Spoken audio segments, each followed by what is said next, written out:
প্রতিদিনের চিন্তা ও প্রার্থনা।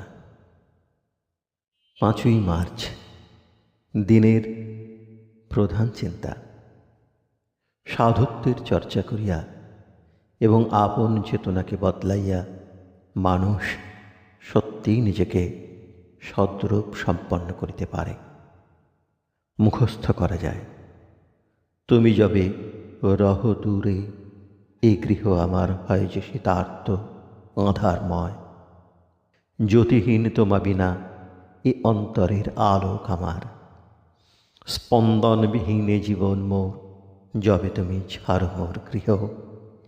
জীবনের জীবন তুমি মোর।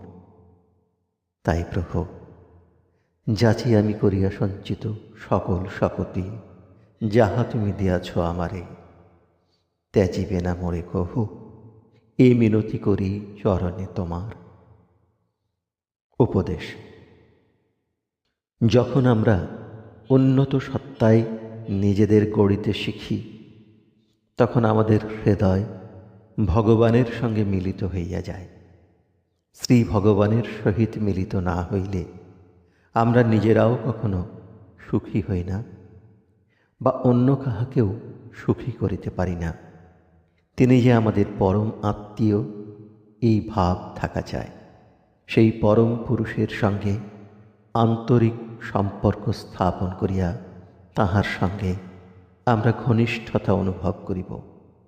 আমরা যদি ধর্মকে সত্যিই গ্রহণ করি, তবে তাহাকে সকলের উপরে স্থান দিতে হইবে, নতুবা জীবনে ধর্মের কোনো মূল্য থাকে না।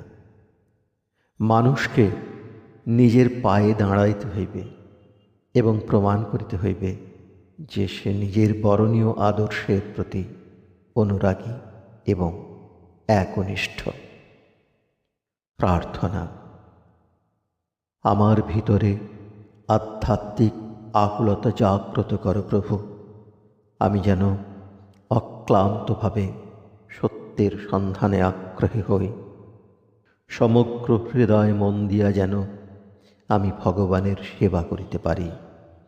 সকল কাজে, আরাধনায় এবং উচ্চ অভিলাষে কখনো যেন আমার জীবনযন্ত্র বেসুর না হয়।